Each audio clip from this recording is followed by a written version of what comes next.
여러분 안녕하십니까. 여러분께서 그렇게 기다리시던 일본의 고도 선생, 고도가 우이문 다카시마 카에몬 선생의 고도 역단 주역점책이 드디어 나왔습니다. 바로 이 책인데요. 아주 크죠. 본문만 584페이지에 이르는 방대한 양입니다. 그리고 2도 인쇄로 되어 있습니다. 이 고도 역단 주역점책은 가격이 48,000원이고요. 제가 쓴 주역책은 38,000원입니다. 이 두 권을 합치면 86,000원이 됩니다. 그런데 지금 이 세트를 함께 구매하시면 이런 혜택을 드립니다. 86,000원을 75,000원으로 할인해 드리고 월간 역학 1개월분 한 권 12,000원입니다. 그거를 서비스로 드립니다. 그러니까 얼마가 됩니까? 원래는 98,000원어치가 되는 거죠. 그걸 75,000원만 내시면 됩니다. 하나은행 저희 전화번호하고 같습니다. 02-2264-0258 끝에 1004만 붙이시면 됩니다. 거기로 75,000원 입금하시고 02-2264-0258로 전화하셔서 주소 성함 불러주시면 저희가 이 책 두 권하고 월간 역학 한 권하고 해서 즉시 택배로 보내드리겠습니다. 많이 신청해 주시기 바랍니다. 오늘은 산지박입니다. 23번째 끼죠. 위에는 간의 산이 있고 밑에는 고내지가 있어서 산지박 그렇게 얘기합니다. 박이라고 하는 것은 벗겨진다는 것이고 이 옆에 있는 건 칼도자죠. 깎아낸다, 벗겨진다. 그럴 때 벗기다 그런 뜻입니다. 12소식에 있어서 보면은 여러분 곤꾀는 동지의 꾀죠. 고대의 동지는 음력 10월이었기 때문에 박은 그 당시에 하력으로 해서 음력 9월의 꾀가 됩니다. 한번 보시죠. 상조무라는 지인 모씨가 찾아 운기를 점치고 싶다 하기에 입서에서 박의 초요를 얻었다. 박괴는 곤인 노모가 간인 작은 아들에 대하는 상이기 때문에 지나친 과보호를 받고 성장한 그 자식은 제멋대로고 자제력이 없다. 그렇죠? 문왕팔계에서 보시면 어떻습니까? 문왕팔계 차서에서 여기 간은 막내 아들이고 고는 노모가 되죠. 여러분 여기 보시면은 어떻습니까? 이쪽에 여기 이렇게 건이 있고 이쪽에 곤이 있죠? 이렇게. 그런데 여기서부터 하면은 장남은 지인이고 그리고 차남은 감이고 지인 그리고 여기는 감,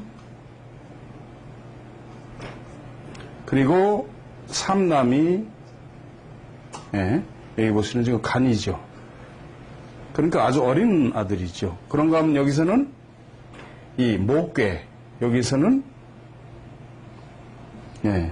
손이 장녀고, 그 다음에 이가 중녀고 태가 소녀. 그렇죠? 작은 맨 막내딸이 되는 거죠. 그래서 여기 보시면은 간의 막내 아들, 어린 아들이 늙은 노모한테 그 위에 올라가 있는 거죠. 그래서 과보를 받고 있는 그런 상이다 그 말씀입니다. 그렇기 때문에 집안의 재산을 탕진해 버리는 것이다. 고로 이 꾀를 이름해서 박이라고 하는 것이다. 이제 초유를 얻었기 때문에 고용인을 지휘하는데 상식 없이 의식을 전략하여 박봉을 주며 먹이고 입히는 것을 전략한단 말이죠. 사람을 부리는데 지나치게 인색한 거죠.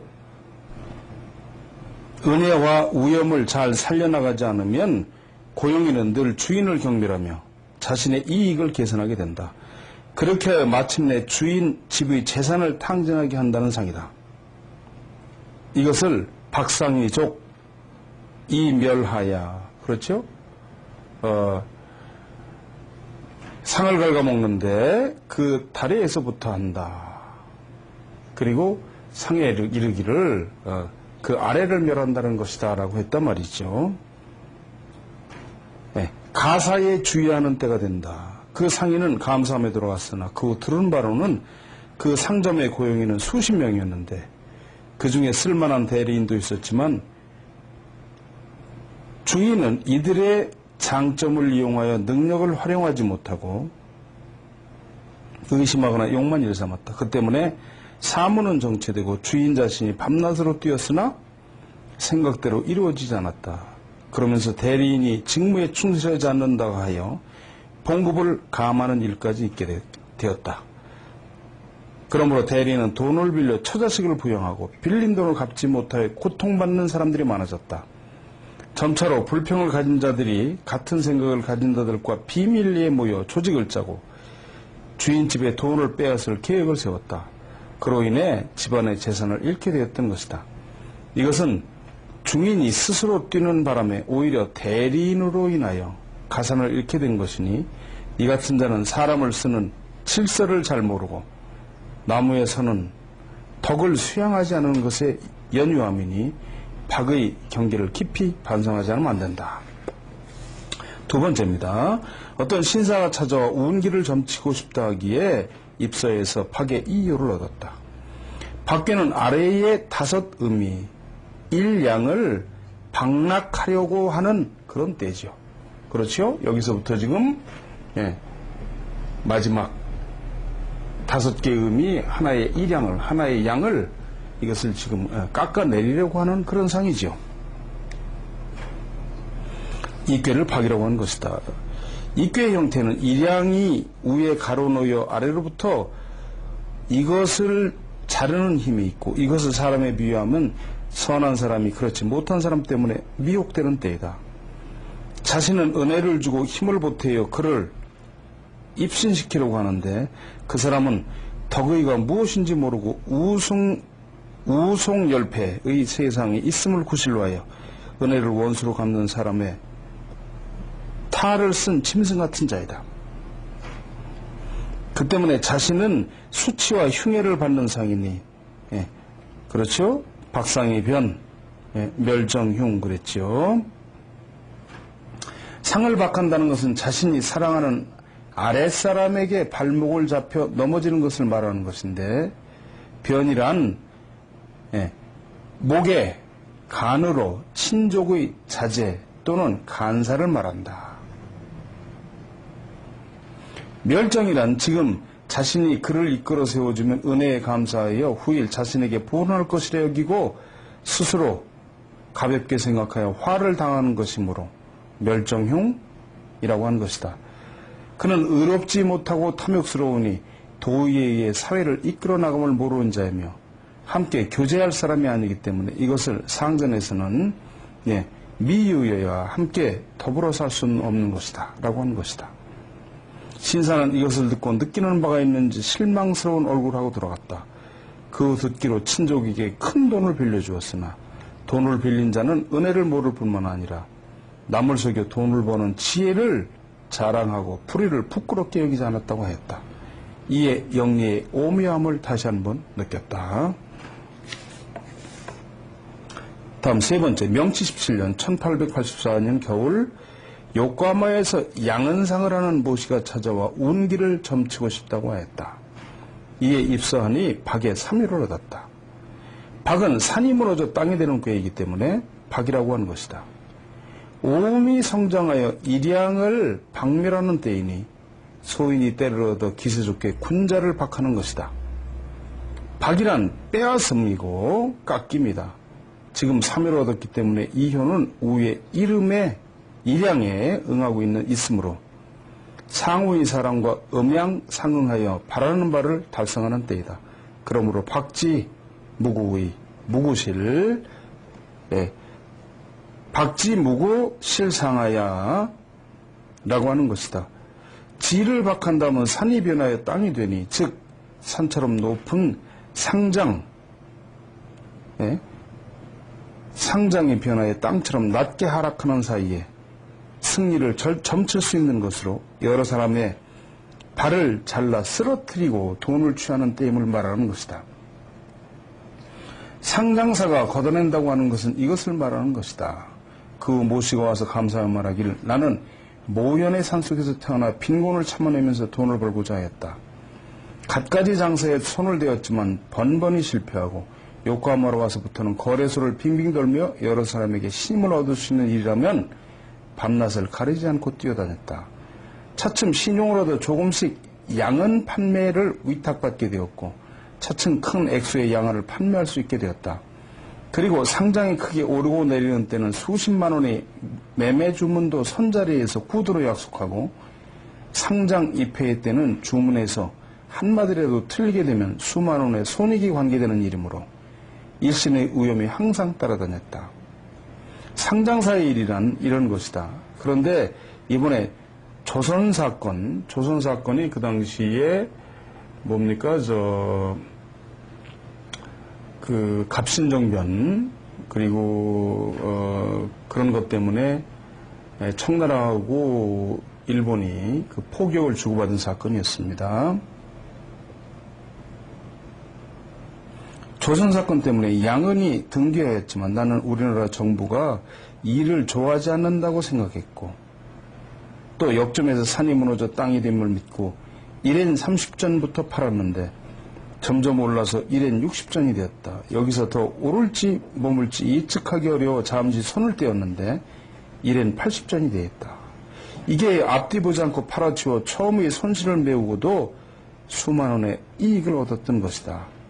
이것은 당초 산지박의 괴를 알았던 것과 정부에서 일찍이 조선과 합평을 이룬다는 전보를 들었던 것에 따른 것이다. 원래 위험을 무릅쓰고 요행을 바란 것이지만 처음에 뜻을 세운 때부터 돈을 벌고자 하는 마음으로 출발했기 때문에 뜻을 바꾸지 않고 여기까지 온 것 같다고 하였다. 무릇 밖에는 소인이 군자를 해야 하니 음험함은 군자의 100배이며 상상의 군자를 전복시키려고 생각하면 우선 남의 발 아래 엎드려 허리를 굽히고 남을 우애하는 것처럼 행동하는데 그것은 귀신도 속을 정도이다. 군자란 소인이 무학비천하다가 하여 경멸해서는 안 된다. 박은 군자가 위험한 때이기 때문에 근신경계에서 재해를 예방해야 한다. 이것은 단지 상장에서뿐 아니라 사회 속에서도 흔히 볼 수 있는 일이니 여기에 기록해서 세상의 군자에게 충고하는 것이다. 그렇게 했습니다. 다음에 보시면 재산가인 상인 모씨가 운기를 점치고 싶다 해서 입서에서 박의 사유를 얻었다. 박은 산이 무너져 땅이 되는 게이니 험준한 산도 평지가 되는 것이기 때문에 소인이 위험을 잊고 제멋대로 행동하는 때이다. 또 소인이 때를 얻어 군자를 박멸하려고 하는 상이다. 지금 사유를 얻었으니 한 집안에서 자신이 신뢰하고 있는 자가 어떤 계획을 세워 자신을 빼앗으려 하거나 또는 강도가 침입하여 몸이 재해를 입힌다든가 하는 등 화가 접근하고 있는 운기니 실로 위급 전망의 때라 말할 수 있다. 모쪼록 조상에게 제사를 올려 재해를 피하는 것은 물론 한시라도 빨리 주거를 옮기지 않으면 안 된다. 또 신임하고 있는 사람에게 마음을 다 내보여서는 안 될 때이다. 이렇게 화가 접근하고 있는 것을 점쳤을 때는 반드시 그 사람의 인상을 참고하는데 양 미간인 인당의 흑적의 기운이 보이거나 또는 천정이죠. 이마 중간 붉고 가는 힘줄이 나타나 있을 때는 천명으로 화를 면할 수 없지만 혈색이 보이지 않고 변지 혈색이 좋았기 때문에 전진을 지시했던 것이다. 인상은 물상에 응하듯 사람은 6, 7할 정도가 상에 응하여 귀천, 빈부, 강유가 있는 것이다. 단 그 사람의 생각에 따라서 부족한 것을 메울 수 있는 사람이 있고 그럴 수 없는 사람이 있다. 인상은 완전히 눈을 통하여 들어오는 학문이므로 눈이 열린 자는 쉽게 배우며 기름도 나타날 수 있지만 기람이 길한 까닭, 흉함이 흉한 까닭을 알지 못하고는 그 사람에게 좋은 방법을 제시할 수 없을 뿐 아니라 국가의 일에 적용할 수 없다. 역은 뇌력에 따라 들어오는 학문이기 때문에 정신의 기력에 의해 신에 통하는 것이다. 때문에 한 개인에서부터 국가에 미치고 과거, 현재, 미래에 미치며 길 한 가닥, 흉 한 가닥을 알아 변화의 처지를 다하고 그 원리를 찾는 것이다.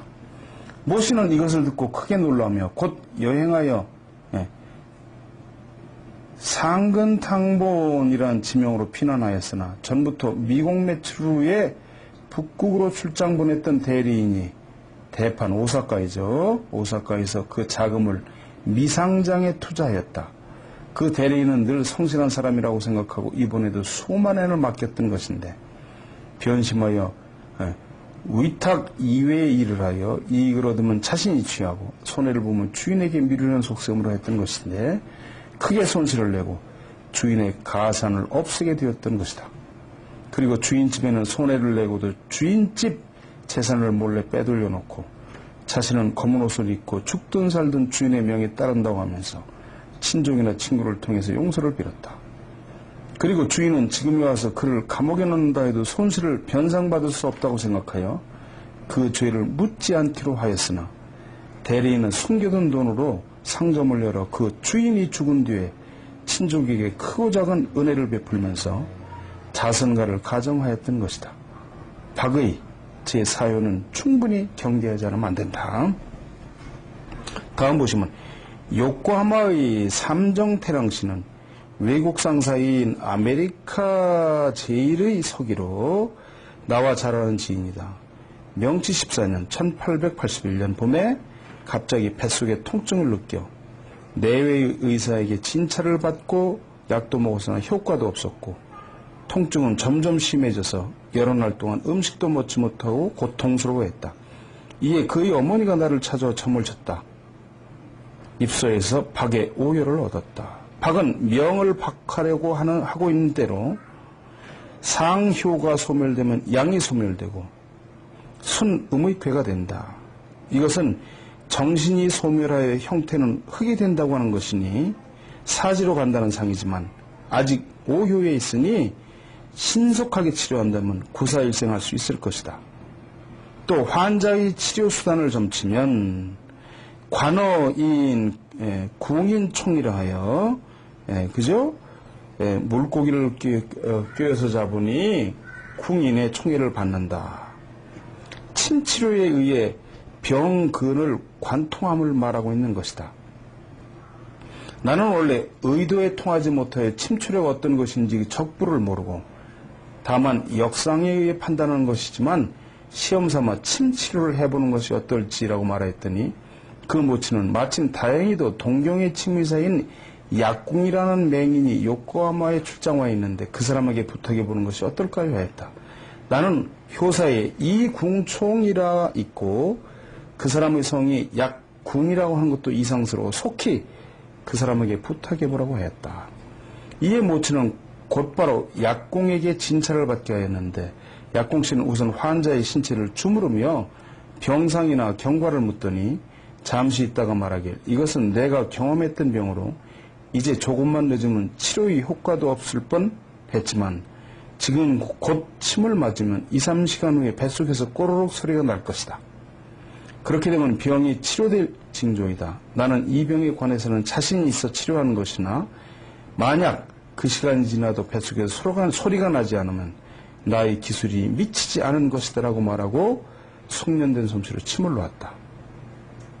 그렇게 하자 과연 그 시각이 되니 뱃속에서 소리가 나고 통증도 곧 약해졌는데 의사에게 그것을 알리니 치료를 계속 하였는데 잠시 후에 말끔히 나았던 것이다.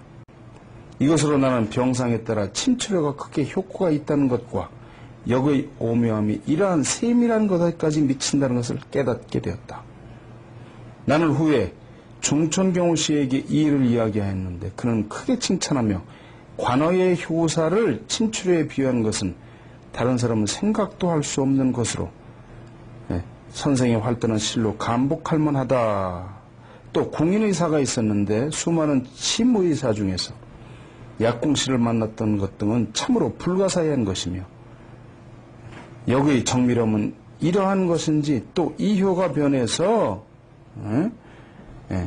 관이 되지만 관꾀는 폐의 형태이다. 선생의 점에 약궁을 얻어 침으로 죽음을 면했던 환자가 다시 살아나는 것은 신명이 여기에 내려와 도와주는 것이지 우연한 일이 아니다.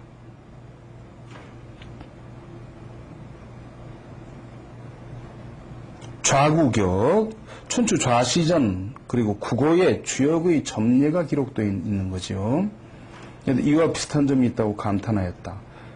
보통 사람은 역을 공부하는 일도 없고 또 공부해도 믿는 것이 깊지 않기 때문에 느끼는 것도 얕지만 경호 씨처럼 역을 깊이 연구하여 역학에 통달한 사람은 더욱더 그 이치를 깨닫게 되는 것이다. 다음 보시면 명치 23년 1890년 국가 원로원에 대해 점을 치니 박의 상여를 얻었다. 박은 산이 무너져 땅이 되는 게임으로 박이라고 하는 것이다. 이에 상여를 얻었기 때문에 산이 참으로 무너지려고 하고 큰 건물이 무너지려고 하는 때이니 원로원은 폐지될지도 모른다.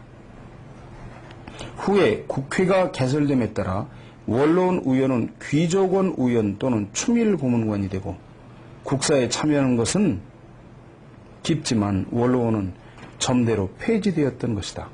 생각한데 원로원 폐지는 예상했던 것인데 매년 동지역, 그렇죠? 동짓날 주역으로 점을 치는 겁니다. 동지역에 나타나는 것이기 때문에 후학들을 위해서 여기에 기록한다 이렇게 되어 있습니다.